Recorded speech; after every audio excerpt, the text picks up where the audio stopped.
Olá, seja bem-vindo, seja bem-vinda a mais uma aula na Academia de Pregadores. Um ambiente muito especial que o Senhor preparou para mim e para você.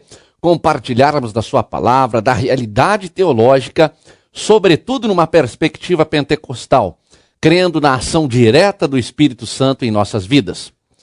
Na última aula nós falamos sobre a divisão da teologia, como esta teologia se divide. E partimos de uma divisão clássica, tendo como base o pensamento do teólogo pentecostal Meyer Pearlman.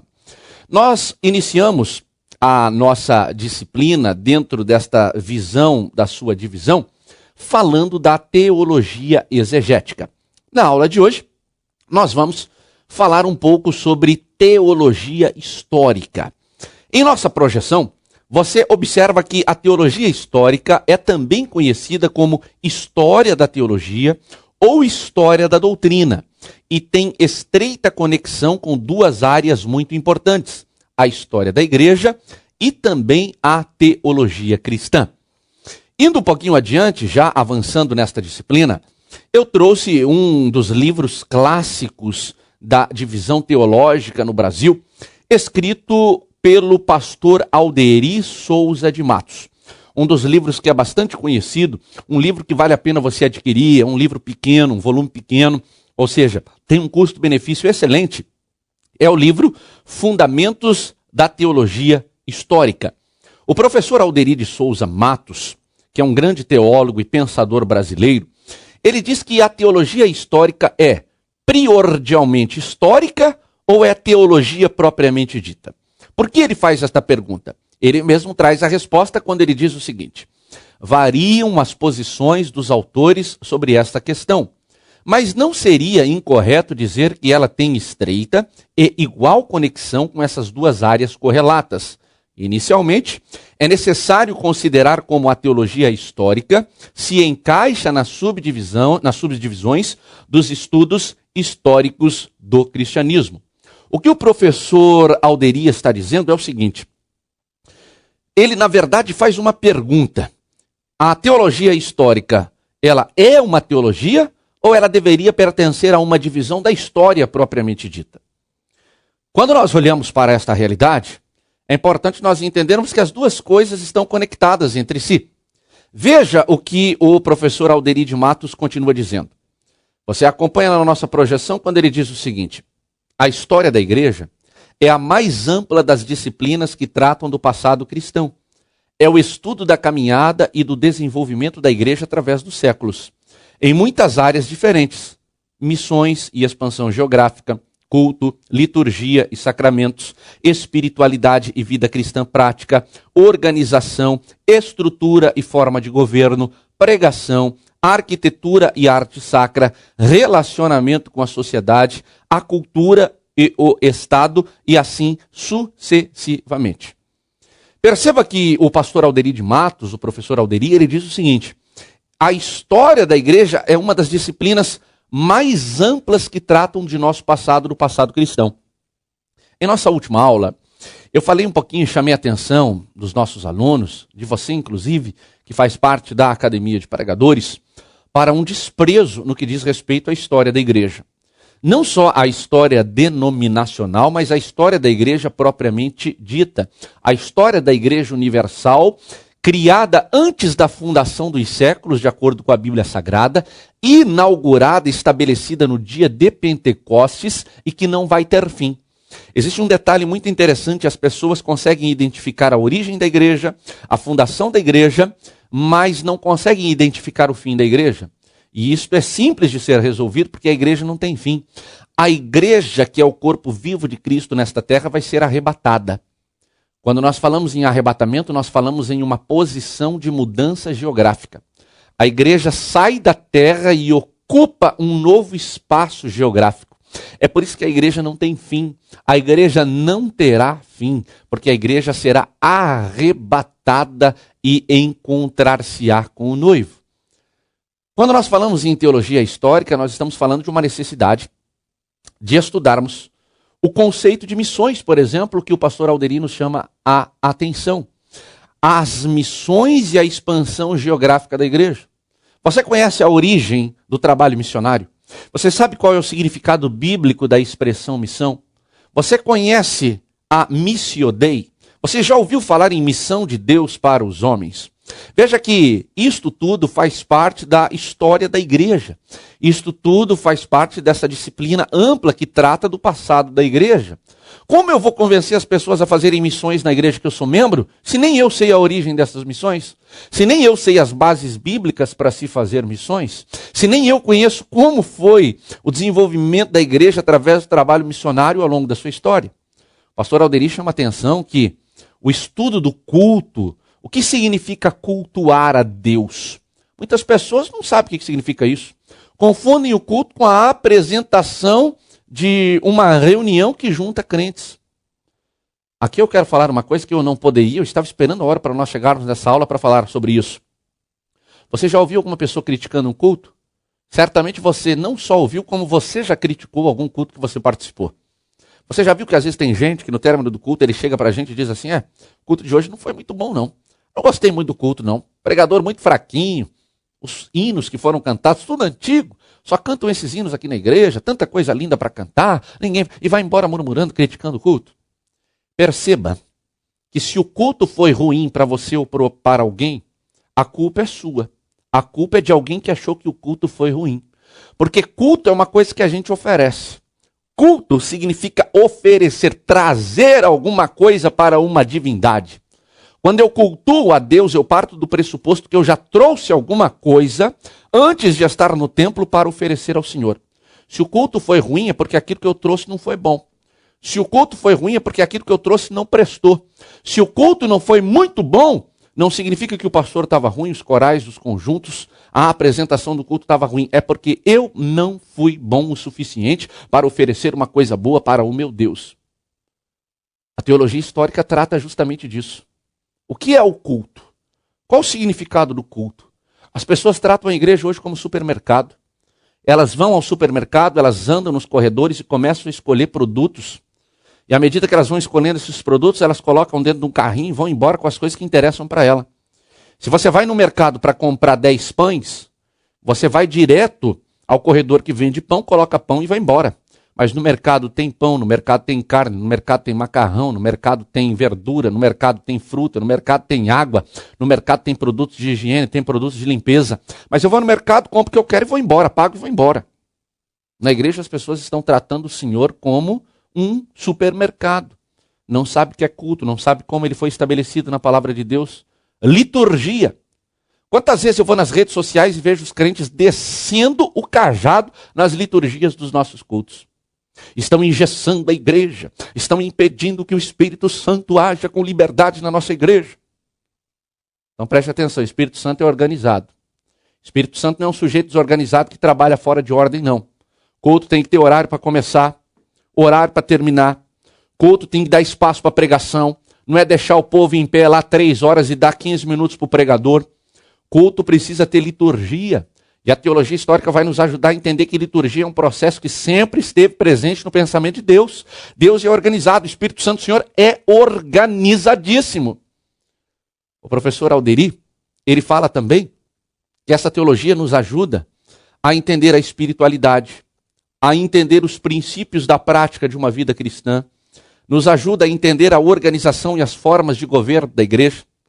Quanta gente descendo a lenha na estrutura administrativa de uma igreja. Nossa igreja tem secretário, nossa igreja tem tesoureiro, nossa igreja tem administrador. Eles deveriam todos estar pregando, cuidando das ovelhas, levando alimento. Opa, a igreja possui características institucionais humanas. A igreja precisa pagar luz, a igreja precisa pagar água. Ou você acha que a luz que brilha aí, meu irmão, cai do céu para você? Ou você acha que a água que você consome na igreja, ela brota da terra e cai o maná de cima do céu, como caiu no Antigo Testamento? Igreja precisa de uma estrutura administrativa. Isto é bíblico. A Bíblia do Antigo Testamento ao Novo Testamento se preocupa com as estruturas administrativas. É claro que cada pessoa, de acordo com a sua habilidade, de acordo com a sua vocação, vai desprender um esforço maior numa determinada área, mas nós precisamos entender que a igreja, enquanto uma instituição humana, precisa de um cuidado administrativo. Quando nós falamos de uma teologia histórica, nós falamos de uma teologia que se preocupa inclusive com a pregação. Você sabia que a pregação tem uma origem na Bíblia Sagrada? A pregação tem quase que uma metodologia, e eu não teria medo de afirmar sobre isto que estou colocando para você, até porque um dos ramos de estudo da teologia se chama homilética, que se preocupa como arte em organizar uma pregação. Esse negócio de, olha, Deus me revelou um negócio aqui, eu vou entregar para a igreja de qualquer jeito. Não existe. Se eu tenho uma responsabilidade como pregador, eu vou entregar uma palavra clara, objetiva, direta, pedagógica, mas sob a unção do Espírito Santo. Tem muita gente que gosta de criticar pregador que prega com esboço, por exemplo. E diz que quando você usa um esboço, você está desprezando a ação do Espírito Santo. Que aquilo não é uma revelação direta da parte de Deus. Espere aí. Se eu estou na minha casa, com a minha Bíblia aberta, orando ao Senhor para que Ele me revele uma palavra para que eu possa compartilhar com a igreja do Senhor minutos depois ou dias depois, eu não estou desprezando o Espírito Santo. O Espírito Santo está me visitando, está ali do meu lado. E cada anotação que eu faço com a minha caneta ou digito no meu computador, enfim, onde eu estiver fazendo esses apontamentos, o Espírito Santo do Senhor está do meu lado. O Espírito Santo do Senhor está me guiando, o Espírito Santo está me motivando, o Espírito Santo está inspirando sim a mensagem que eu vou entregar. E quando você lê a Bíblia e você olha para os aspectos históricos da igreja, você vai ver que isso era muito presente na vida da igreja. Mas o professor Alderi, ele continua dizendo o seguinte: enfim, nós podemos afirmar que a história da igreja ou do cristianismo inclui tudo o que a igreja faz no mundo, sendo essencialmente um estudo e uma narrativa de eventos, personagens e movimentos. Inclui o que hoje se denomina história institucional, mas também uma história social. A igreja, como um organismo vivo, e este é um dos objetos da teologia histórica, ela influencia a sociedade no todo.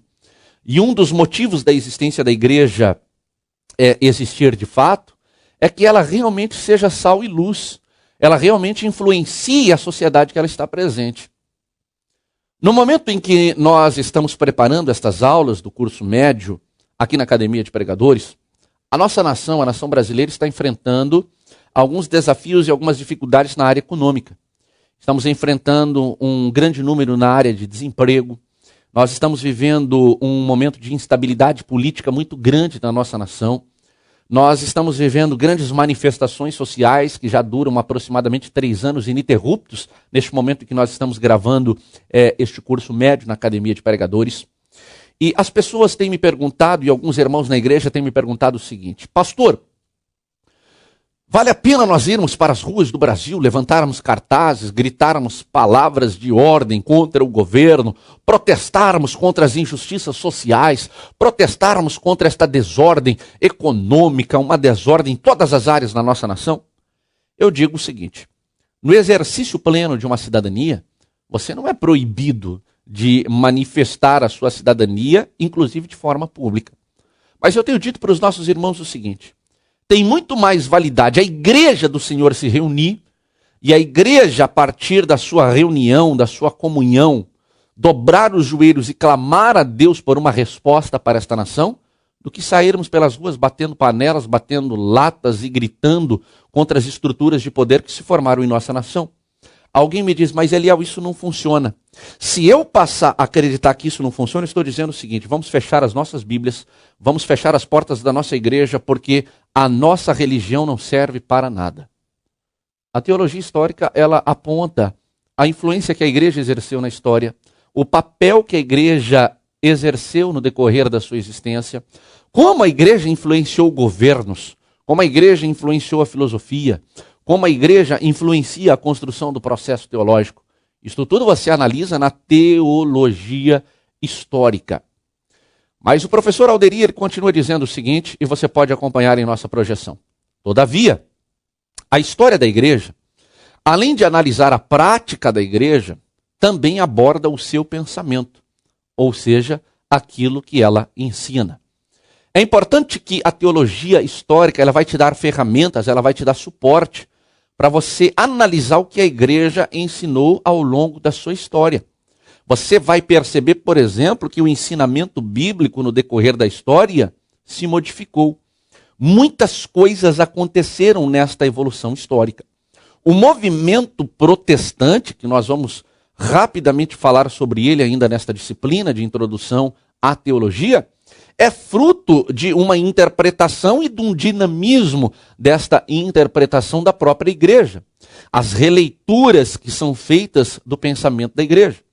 Você quer ver como isso é simples de ser identificado numa análise histórica? Por exemplo, o próprio catolicismo romano, quando condenou alguns pensadores, alguns filósofos, alguns cientistas ao longo da história, reviu num processo histórico seus equívocos e os seus erros. E recentemente, os últimos líderes do movimento católico apostólico romano buscaram corrigir estes erros, pedindo inclusive perdão pelos equívocos nos julgamentos que exerceram sobre a vida dessas pessoas. Quando você olha para um aspecto semelhante a este exemplo que eu acabei de lhe colocar, nós estamos, na prática, fazendo uma teologia histórica, olhando para as mudanças de pensamento da igreja, reavaliando as atitudes que a igreja tomou. Não necessariamente a teologia histórica olha para os erros, para os equívocos, mas ela procura identificar e posicionar as mudanças de pensamento da igreja, até para dar suporte ao entendimento de novas teologias, novos pensamentos, novos questionamentos que surgem no dia a dia da igreja. Esta é a teologia histórica, uma teologia que olha para a história propriamente dita da igreja, desde a sua fundação, desde o seu estabelecimento no dia de Pentecostes, até o seu desenvolvimento nos dias de hoje, e uma teologia histórica que olha para as ideias da igreja, para os pensamentos da igreja ao longo dos tempos. Indo adiante ainda nesta teologia, nós temos, na divisão dessa teologia, nós temos um outro tipo de teologia, que é a teologia dogmática. Em nossa projeção, você observa que esta teologia dogmática, ela estuda as verdades fundamentais da fé, de acordo com os credos e confissões de fé da igreja. Ou seja, só há de se falar em teologia dogmática se a denominação religiosa que eu pertenço tenha uma confissão de fé impressa e escrita. Não há que se falar em uma teologia dogmática se uma denominação ou estrutura religiosa não tem isto registrado e estabelecido. Ou seja, na prática, não possui um documento que registre quais são as suas confissões e as suas bases de fé. Em nossa projeção, nós encontramos a seguinte explicação. Esta teologia dogmática, ela preocupa-se também em estabelecer declarações que darão norte para a igreja e sentido para uma prática religiosa. O pastor Ezequias Soares, que é um teólogo pentecostal brasileiro, no livro Credos e Confissões de Fé, que foi editado pela nossa editora Bereia, você está vendo aqui na projeção uma referência a um outro autor, por gentileza, já corrija aí nos seus apontamentos. O professor Ezequias lançou este livro por uma editora ligada às Assembleias de Deus, no estado do Pernambuco, na cidade de Recife, a editora Bereia. Ele diz o seguinte: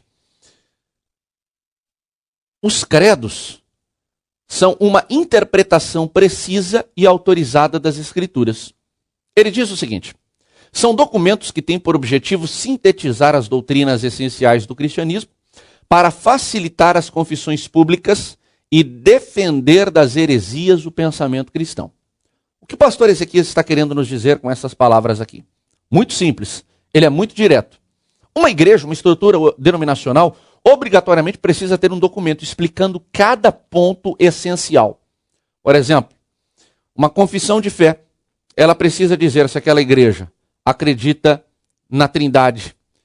Quais são as suas bases de crença em relação à salvação? Quais são as suas bases de crença em relação à santidade, a práticas de vida cristã? Quais são os pensamentos a respeito do futuro, de vida eterna, de uma vida no porvir? E todos esses pensamentos pilares essenciais de uma igreja precisam ser conhecidos dos seus membros. A teologia dogmática, ela não vai estudar o texto bíblico propriamente dito, o seu original. Ela vai estudar o credo, a documentação que registra a confissão de fé de uma igreja. Eu falei na aula anterior que a igreja sofreu um grande preconceito no estabelecimento deste dogma no movimento protestante. O Porque a palavra dogma está mais ligada ao catolicismo do que ao protestantismo e, sobretudo, no meio pentecostal, parece que essa palavra dogma não nos cai muito bem. Mas nós precisamos ter em mente que uma coisa é uma coisa, outra coisa é bastante diferente de uma outra coisa. Não há pecado em falarmos em dogma.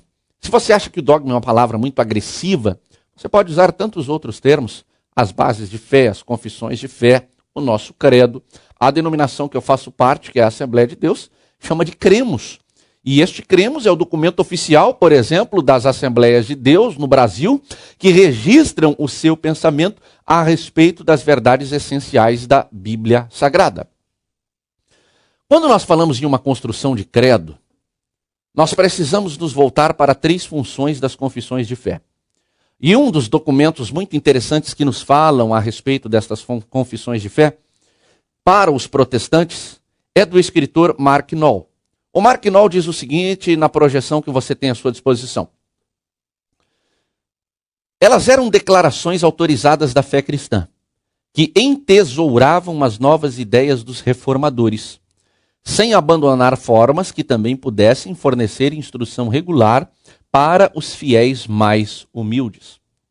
Observe que o Mark Noll ele está nos ensinando o seguinte: uma confissão de fé precisa ser uma declaração autorizada da fé cristã, ou seja, baseada na verdade do texto sagrado. E ela jamais pode abandonar uma instrução regular que atinja todos os níveis de uma comunidade.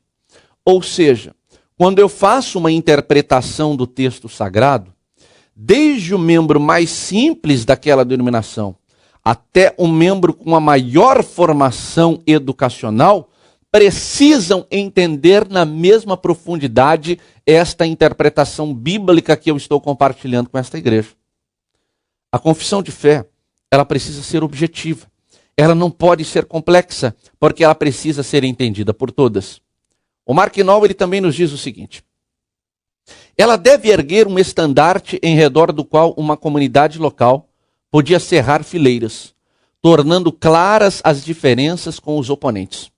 Quando a gente constrói e estabelece uma confissão de fé, eu estou mostrando a minha marca, eu estou mostrando a minha identidade, eu estou mostrando para aqueles que pensam diferente de mim que nós somos diferentes. O problema é que a igreja de hoje tem medo de se posicionar.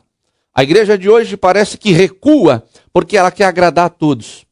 Nós usamos na prática religiosa um termo que é usado no mundo secular. Queremos agradar a gregos e a troianos ao mesmo tempo. Nós somos um povo santo, uma nação santa, um povo adquirido, comprado pelo sangue precioso de Cristo Jesus. A nossa identidade é com Cristo, a nossa identidade não é com o mundo. A igreja de hoje se parece mais com o mundo do que com Cristo.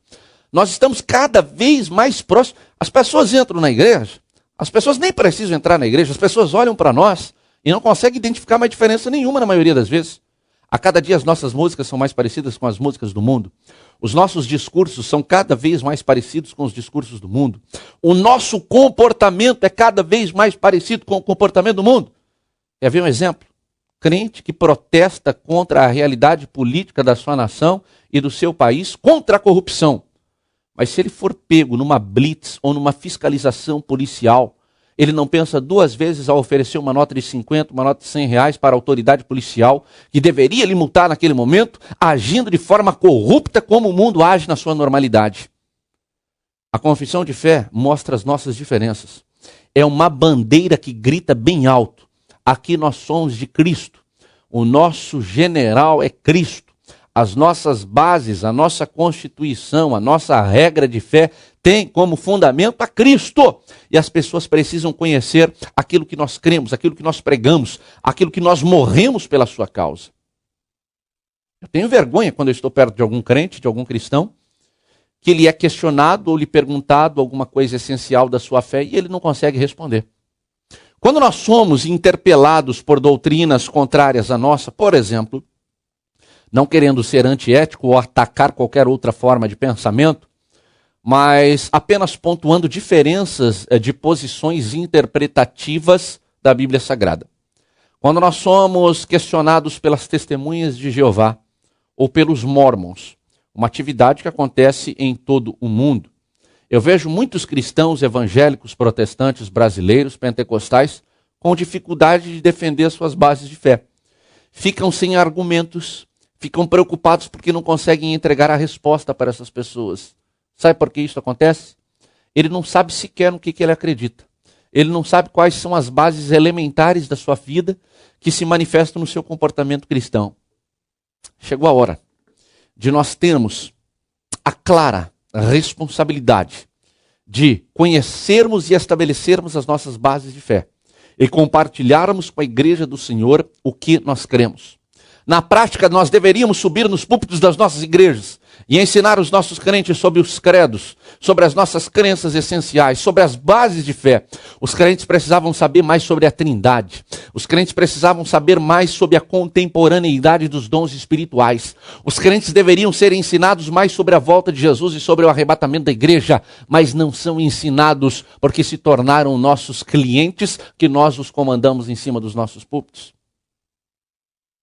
O Mark Knoll, ele diz a respeito da importância do estabelecimento de uma confissão de fé o seguinte: ela deve tornar possível uma reunificação da fé e da prática, visando a unidade e, ao mesmo tempo, estabelecer uma norma para disciplinar os desregrados.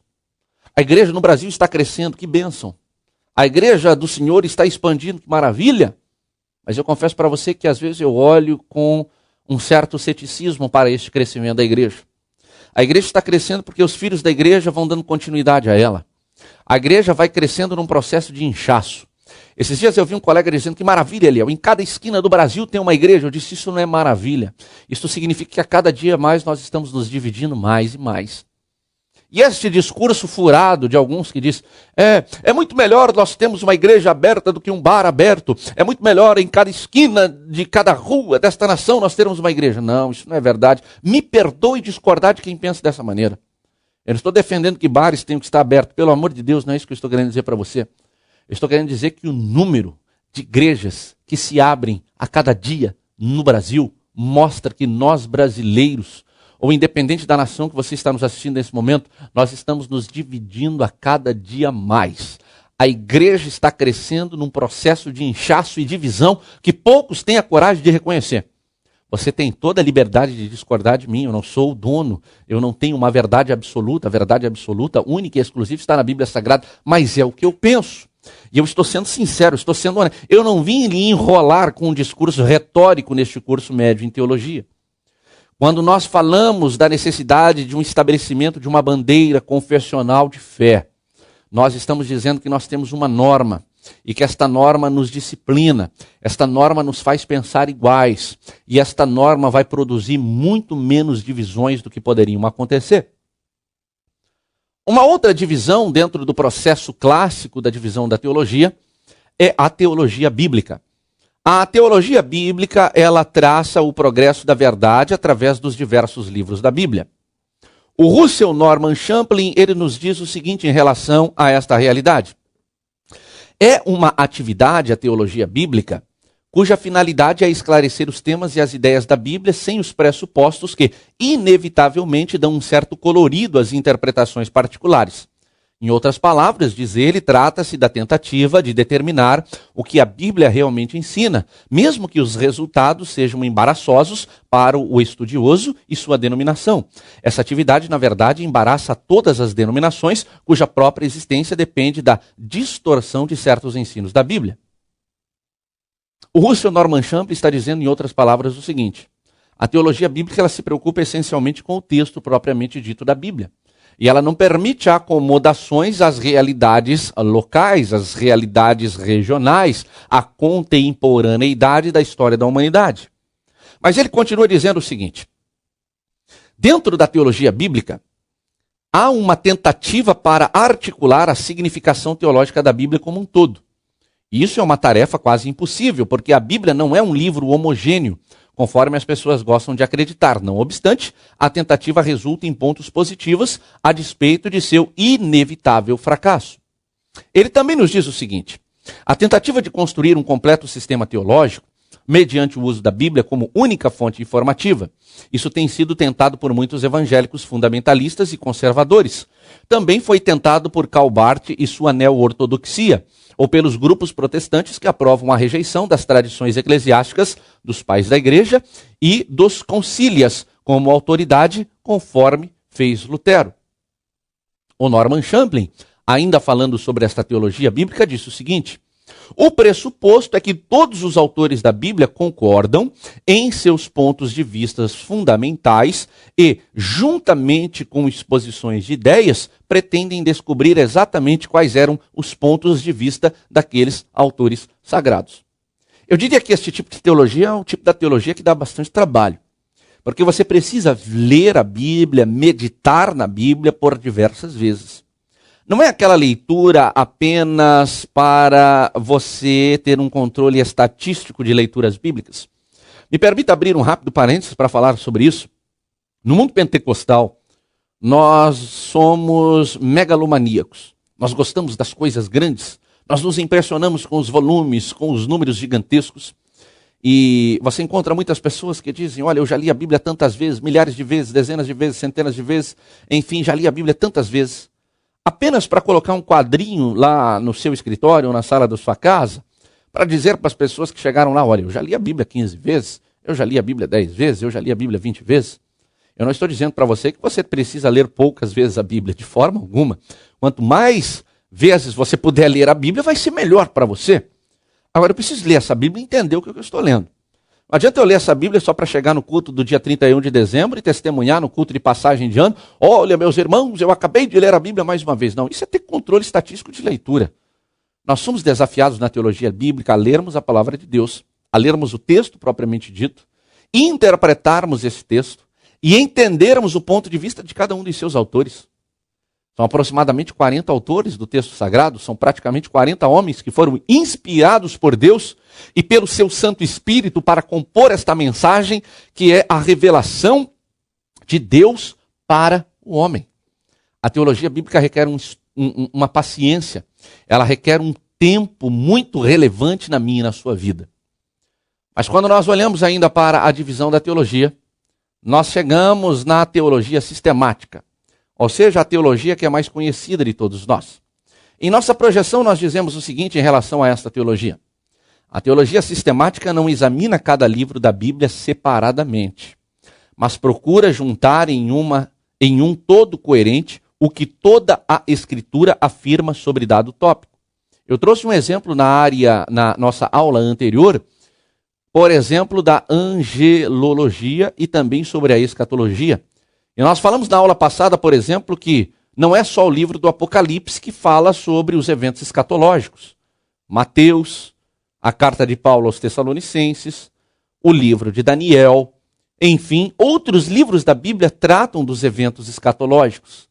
Então a teologia sistemática, ela reúne um assunto em torno da análise de todos os outros livros da palavra de Deus. Esta é a teologia sistemática. Na teologia sistemática, nós temos uma afirmação bastante interessante que eu coloco para você no livro dos professores Franklin Ferreira e do professor Alan Myatt. Eles dizem o seguinte: a tarefa da teologia sistemática é construir um sistema.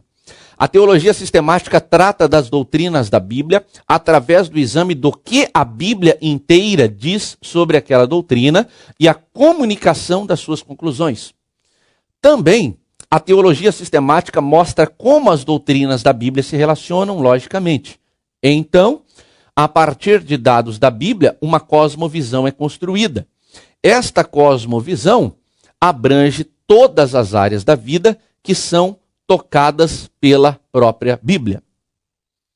O que os professores Franklin Ferreira e Alan Myatt estão dizendo é o seguinte: eu construo a ideia de um texto bíblico.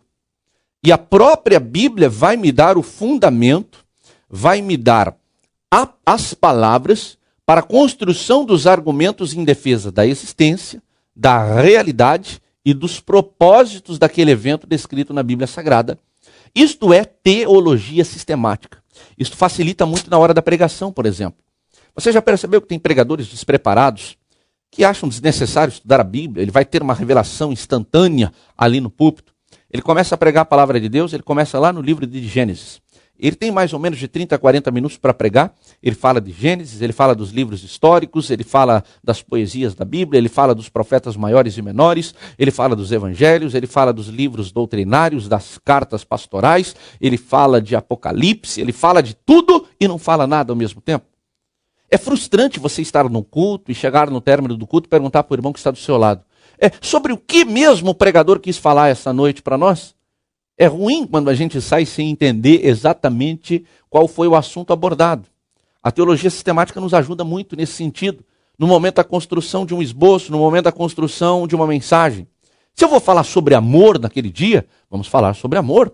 Vamos introduzir a nossa mensagem falando sobre o amor, vamos desenvolver a nossa mensagem falando sobre amor e vamos concluir falando de amor. É assim que a teologia trabalha, é assim que a teologia sistemática trabalha.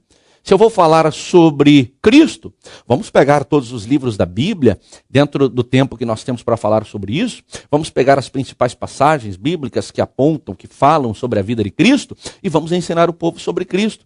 Se vamos falar sobre o Espírito Santo, vamos juntar os textos bíblicos num todo, os versículos essenciais, principais, que são conhecidos, para nós defendermos a realidade e a existência do Espírito Santo. Isto é fazer uma teologia sistemática, organizada. Agora me perdoe, você que defende a ideia de que não precisamos nos organizar, essa sistematização é engessar o Espírito Santo. Eu tenho arrepios quando eu ouço essa palavra.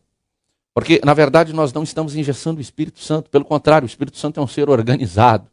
Cristo era organizado na colocação das suas palavras. Ele sistematizava os assuntos. Ele não misturava as coisas. O problema da falta de sistematização da teologia, da sistematização do discurso, da sistematização da pregação, é porque nós não temos tempo para nos organizarmos. Para nos organizarmos é necessário nós termos tempo para isso. Nós não estamos preocupados com esta realidade, nós desprezamos esta realidade e nós não acreditamos que o Espírito Santo do Senhor está presente no momento em que nós sistematizamos a palavra. Voltando à teologia sistemática, os professores Franklin Ferreira e Alan Myatt dizem o seguinte: a tarefa da teologia sistemática é fazer um sistema. A teologia sistemática, ela trata, conforme nós falamos, de doutrinas da Bíblia, através do exame do que a Bíblia inteira diz sobre aquela doutrina e a comunicação das suas conclusões. Mas eles continuam dizendo o seguinte: basicamente, esta teologia sistemática, ela se divide da seguinte maneira. É importante nós entendermos que a teologia por si só se divide. E cada subsistema dessa teologia constrói um novo subsistema, ou seja, ela vai se dividindo. Aí você deve se perguntar, mas isso não vai complicar mais? É tanta divisão, não vai ficar mais difícil? Pelo contrário. Quanto mais nós dividimos, mais fácil é você explanar com precisão o assunto proposto pela Bíblia Sagrada. Então eles dizem o seguinte: basicamente essa teologia sistemática pode e deve se dividir da seguinte forma. Em primeiro lugar, uma teologia própria. O que é a teologia própria? É o estudo do próprio Deus. No Evangelho segundo João, capítulo 7, versículos 16 e 17, a palavra de Deus nos diz assim: Jesus respondendo disse: a minha doutrina não é minha, mas daquele que me enviou. Então existe uma doutrina, um ensinamento, um conjunto de princípios estabelecidos na palavra de Deus que tem o objetivo de explicar o próprio Deus. Se alguém quiser fazer a vontade dele, pela mesma doutrina conhecerá se ela é de Deus ou se eu falo de mim mesmo. A primeira divisão é a teologia que estuda o próprio Deus. Aí você vai falar, mas professor, você está sendo incoerente com a sua primeira aula. Na construção de um conceito teológico, você disse que é impossível nós conceituarmos Deus. Eu disse na primeira aula, e os teólogos afirmam isso, não é possível nós conhecermos esse Deus na sua plenitude. Mas aquilo que ele se revelou a nós é plenamente possível. A segunda divisão da teologia sistemática é a amartiologia, ou seja, o estudo do pecado. A carta do apóstolo Paulo aos Romanos, no capítulo 3, versículo 23, diz que todos pecaram e destituídos estão da glória de Deus. Você sabe o que é pecado? Você sabia que nós ensinamos na igreja algo muito superficial sobre o pecado? Ensinamos os crentes, por exemplo, que pecado significa desviar o alvo. Esta é um conceito, porém um conceito bastante simples. Quem é o alvo?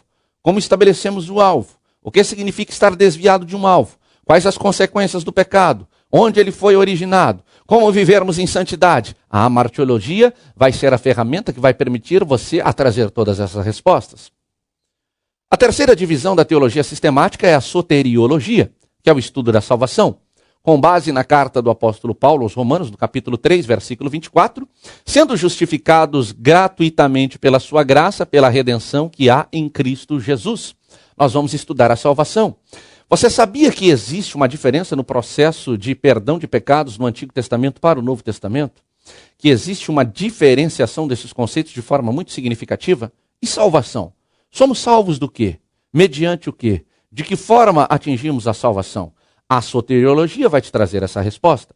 A quarta divisão da teologia sistemática é a paracletologia. Paracletologia é o estudo do Espírito Santo. Você vai ver alguns livros que chamam esta divisão de pneumatologia. Nós preferimos diferenciar porque pneumatologia é o estudo do Espírito. Em algum momento a pneumatologia estuda o próprio homem. Porque uma vez o homem sendo constituído de corpo, alma e espírito, a pneumatologia é uma das ferramentas da teologia que vai estudar este mecanismo que coloca o ser humano em contato com o sobrenatural, com Deus, que é o seu espírito. A paracletologia, ela estuda especificamente a pessoa da Trindade, que é o Espírito Santo, com base em Romanos, no capítulo 8, versículo 11. A quinta divisão da teologia sistemática é a escatologia, que é o estudo das últimas coisas. Mateus, capítulo 4, versículo 23, e estando assentado no Monte das Oliveiras, chegaram-se a ele os seus discípulos, em particular, dizendo: dize-nos quando serão essas coisas e que final haverá da tua vinda e do fim do mundo. Você vai estudar em escatologia os processos que antecedem a vida de Cristo para buscar a sua igreja, para buscar a sua noiva, os sinais que acompanharão a humanidade ao longo da sua história, e vai conhecer aquilo que nos foi revelado, que será a realidade no mundo por vir na eternidade. A sexta divisão da teologia sistemática é a angelologia, com base no livro dos Hebreus, no capítulo 1, versículo 13 até o 14, que estuda a realidade, a função, a natureza, a classificação, as características, os objetivos dos anjos. Você tem, com base neste texto, uma fundamentação para estudar a realidade dos anjos. A próxima divisão da teologia sistemática é a antropologia, ou seja, a ciência que estuda os homens, de onde nós viemos, como somos constituídos, qual o nosso papel, como se constrói uma cultura, como se constrói um comportamento, como uma filosofia é construída, como ela interfere no comportamento do ser humano, como se desenvolve o ser humano. A cristologia é uma outra divisão da nossa teologia sistemática. É o estudo de Jesus Cristo, esta pessoa que compõe a Trindade. E nós temos, por último, a bibliologia, que é o estudo da Bíblia propriamente dito. Quem foram os autores da Bíblia, como esta Bíblia foi construída, o que significa o cânon da Bíblia, como foi construído o cânon do Antigo Testamento, o cânon do Novo Testamento, o que é considerado um texto sagrado, quais são as regras de medida para a construção desta Bíblia, como esta Bíblia foi dividida em capítulos, quem foram os responsáveis em dividir uma mensagem que era um texto só em capítulos e versículos, como esta Bíblia foi dividida para facilitar o entendimento da mensagem de Deus revelada por ela, você vai estudar em bibliologia. E chegando ao término desta aula, eu deixei uma sugestão em Teologia e Vida, reflexões sobre a prática da teologia, um texto bastante interessante para você desenvolver na internet uma leitura um pouco mais profunda sobre este tema. E nós encerramos este nosso capítulo propondo 3 desafios para você. Não para que você leia no texto e escreva e copie exatamente como está lá, mas um desafio para você trazer à sua mente o que você entende, de acordo com Charles Riley, uma teologia que pode ser catalogada de diversas maneiras. Você percebeu que ele apresenta 3 tipos de teologia? Quem sabe você imaginou e criou uma nova divisão da teologia? Isso não é pecado, pelo contrário, você tem a liberdade de criar uma metodologia que facilite a compreensão da teologia. Este é o nosso objetivo quando te desafiamos a responder esta questão. Segundo, como esse teólogo pentecostal Meyer Pillman divide a teologia. E de repente, procure aí, quem sabe, imaginar uma diferença, uma divisão diferente desta que é clássica, desta que é tradicional, encontrando algumas áreas também que não foram exploradas. E, em último lugar, o desafio de você responder à pergunta que nos diz assim: o que é uma teologia sistemática e como ela pode ser dividida? Escreva com suas palavras, construa um pensamento, o que você entende por uma teologia sistemática? Quais as divisões melhores ou outras divisões que você encontrou que poderiam se encaixar nesse conceito de teologia sistemática? Que Deus te abençoe sempre, em nome de Jesus. Que as lições que nós compartilhamos com você hoje possam estar guardadas no seu coração e que você possa fazer da teologia um instrumento de sinceridade, de busca pela verdade, com o auxílio direto do Espírito Santo, e que nós possamos transformar as nossas vidas, a nossa igreja, com a verdade da palavra de Deus. Que Deus te abençoe e até a nossa próxima aula, se Deus quiser.